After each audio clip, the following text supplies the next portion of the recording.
bersama meredam dampak corona jadi tema kita pada malam hari ini. Sesuai janji saya tadi, saya akan tanya ke Pak Bahtiar. Pak, ini kan belum banyak ada di daerah, masih ditemukan satu di Bali kemarin. Apakah sudah ada upaya langkah-langkah yang disiapkan untuk mencegah atau mengantisipasi dampak di daerah-daerah, Pak? Iya, saya kira secara resmi ya sudah ada protokol yang sudah disusun ya.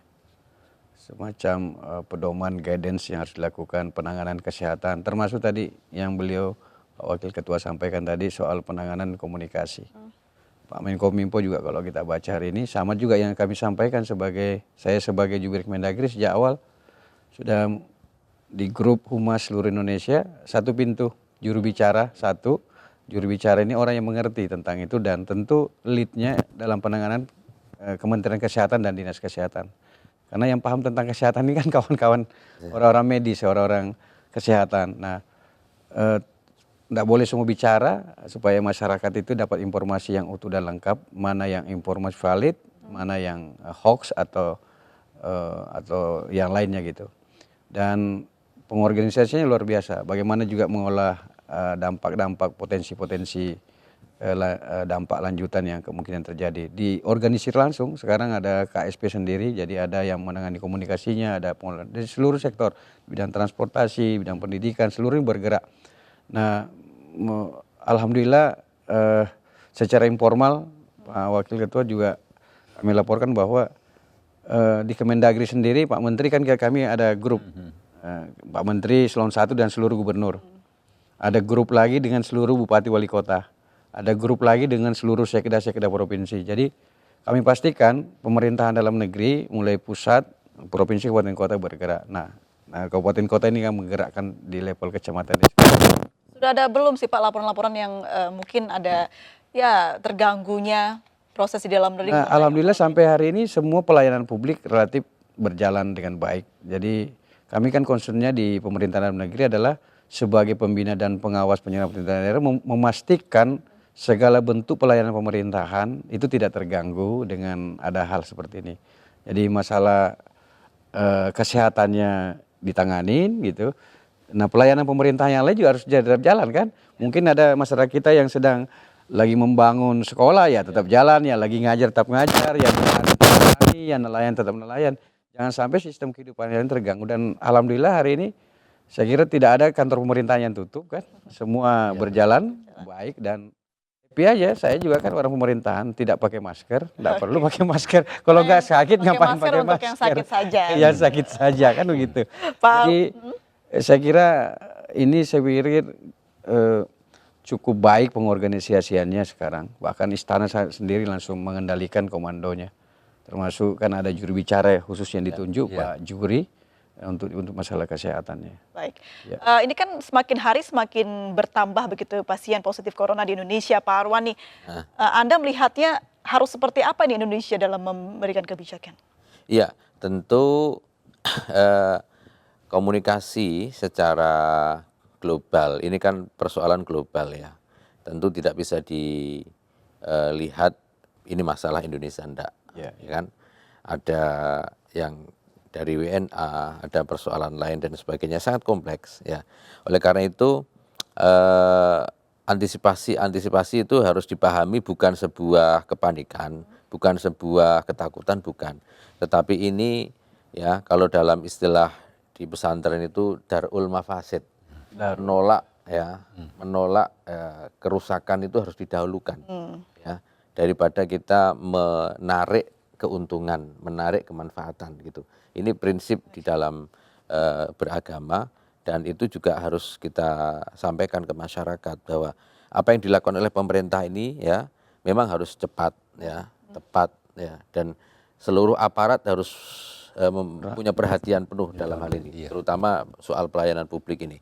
Kita buka seluas-luasnya ya, akses informasi ke masyarakat, mereka yang ingin bertanya, mereka yang tentu punya persoalan-persoalan, mungkin ada indikasi-indikasi tertentu, mungkin langsung. Saya kira semua puskesmas ya, semua aparat itu harus dalam posisi standby ya, ini agar tidak ada pelayanan publik yang berkurang.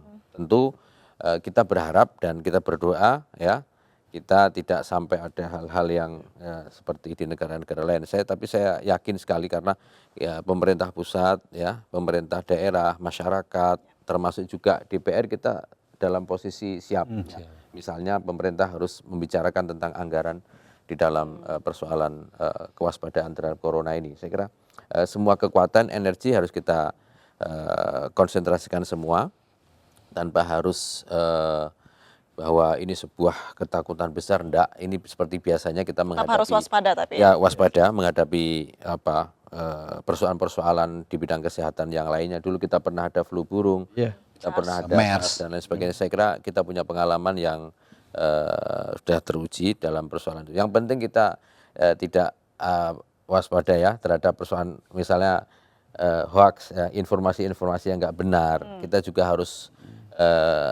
pandai menyaring ya. Pandai menyaring, masyarakat jangan terlalu percaya misalnya terhadap berita-berita hoax. Ya, saya kira pemerintah daerah juga harus difungsikan untuk menjadi informan ya, menjadi pusat penerangan, termasuk juga aktif ke masyarakat. Saya kira penting untuk juga terjun langsung menjemput bola, ya, terutama sekali memberikan pemahaman, memberikan edukasi terkait dengan persoalan standar kesehatan. Kira itu. Menerapkan pola hidup bersih dan sehat itu tadi ya. Baik. Kalau kita tadi melihat ada kebijakan Gubernur DKI Jakarta, Anies Baswedan yang menunda Formula E karena memang event ini memang menarik wisatawan asing. Itu mungkin hal yang bijak. Tapi untuk mentiadakan Car Free Day, Pak Trubus, Anda setujukah dengan ini? Kalau untuk Car Free Day saya rasa tidak perlu ya, artinya karena Car Free Day ini kan sifatnya terbatas gitu. Artinya untuk warga Jakarta juga nggak semua orang Jakarta. 2 pekan nih Pak kita di stop. Iya di stop. Jadi menurut saya itu ya, karena begini kadang-kadang kebijakan itu muncul karena pemikiran-pemikiran disebutnya panic policy gitu. Jadi inilah yang kemudian sering kali situasi yang sebenarnya nggak ada korelasinya kemudian dikaitkan kan gitu. Ini yang menurut saya nih. Padahal sebenarnya kan yang penting itu antara kebijakan di pusat sama daerah ini kan harusnya sinkron.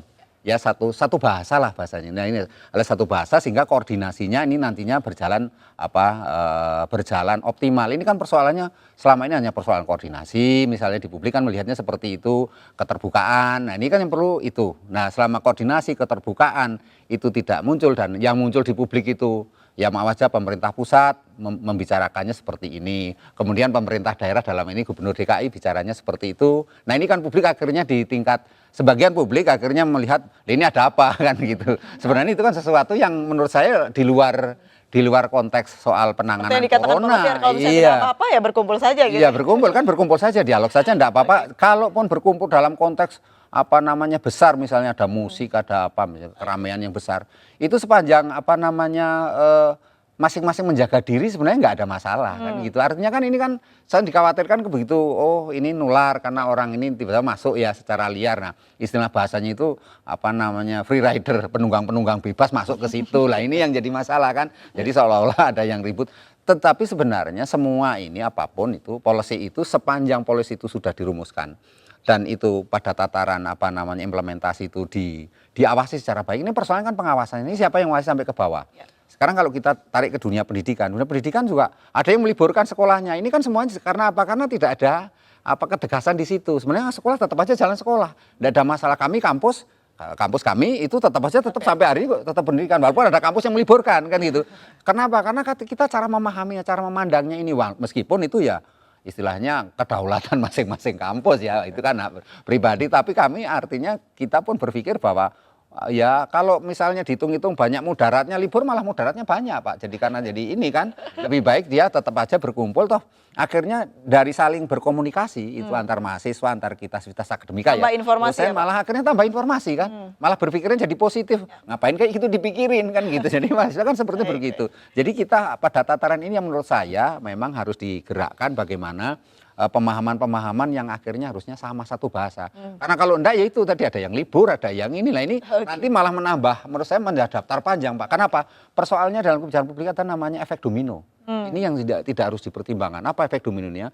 Efek dominonya ketika sampai ini orang tua jadi panik.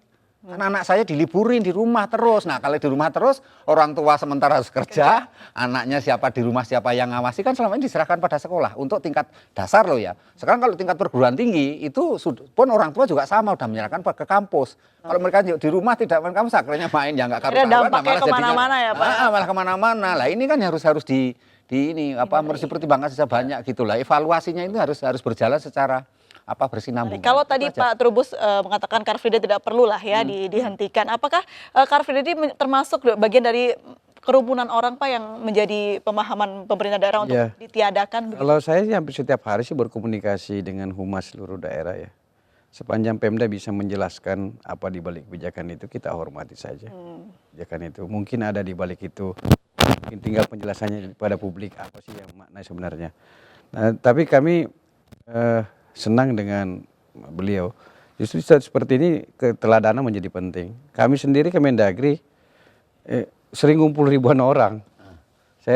Kami buat rapat di Bali 5.000 orang. Kemarin di Lombok ya kurang lebih juga 5.000 6.000. Kemudian Satpol PP, terus ada HUT Damkar. Terus kemarin desa di Palembang, terus kemarin di Sentul. Terus nanti bulan 4 saya sendiri yang pimpin timnya di Batam, kita kumpul ribuan orang. Jadi daerah-daerah yang ya justru kita harus menggerakkan daerah-daerah kasihan yang terdampak itu. Pemerintah ya harus posisi terdepan untuk memberikan edukasi pada masyarakat bahwa ini loh situasi seperti ini ya biasa aja gitu. Biasa aja. Ya namanya sakit-sakit itu biasa itu kan gitu. Sudah ada alamatnya semua itu. Tapi yang penting kan itu tadi tuh. Iya. Ataupun juga organisasi, kampus, pendidikan, ataupun juga tenaga kerja mungkin di pabrik-pabrik, mungkin ya. Saya kira harus betul-betul karena data, by data. Kalau memang data, saya kira kita juga harus rasional, Pak. Ya, betul. Saya kira kalau memang kita tidak ingin ya, tetapi saya yakin sekali kita punya kemampuan untuk meminimalisir ya dampak itu bisa semakin jauh ya, sehingga sejauh bahwa kebijakan itu dilandaskan oleh data soal kesehatan, data medis ya, dan pertimbangan-pertimbangan yang betul-betul murni karena memang dasarnya keinginan untuk mencegah penyebaran ini atas kewaspadaan, saya kira ya kita harus menerima. Betul. Dan saya yakin kita teruji masyarakat kita untuk bisa saling mempercayai soal itu ya, bahwa kemarin ada ormas menyelenggarakan ini nggak jadi, atau mungkin ada kegiatan-kegiatan lain. Saya kira itu memang pertimbangan-pertimbangan yang bahkan sepak bola tidak ada penontonnya, Pak. Iya, penonton nggak ada. Berharap di Indonesia sih tidak sampai ke sana nanti ya. Komunikasi publik kata beliau sangat penting. Misalnya makanya di protokol kita komunikasi, kurangi bahasa asing, suspek misalnya. Suspek itu yang ngerti kita. Emang orang di sana di kampung ngerti suspek. Suspek itu seakan-akan sudah orang positif, padahal itu kan baru indikasi, baru gejala Jadi kurangi bahasa asing. Kalau perlu pakai bahasa Jawa, bahasa daerah masing-masing. Jadi mudah dimengerti. maka beliau senang sekali pernyataan beliau wakil ketua. Kan ulama di masjid-masjid, ya kan, di pesantren, terus di gereja, di suro-suro. Justru tokoh-tokoh masyarakat yang diguguh, dipatuhi oleh masyarakat itu penting sekali. Gampang masuk ya, Pak. Iya, komunitas-komunitas. Lumayan juga. Ya kan? Sekarang ini banyak orang misalnya bagaimana cara berwudu yang sempurna kan gitu, lebih bersih lagi kan, bagaimana cara mandi, cara bersih lingkungan dan sebagainya. Banyak orang mulai Islam pun kebersihan dari sebagian dari iman begitu. Baik, kita masih membahas mengenai ini dampak corona dan kita harus meredam bersama begitu. Pasti kalau di daerah juga ada daerah-daerah yang dampaknya menyentuh pariwisata, kita akan bahas itu nanti. Tetap bersama kami pemirsa di Indonesia Bicara.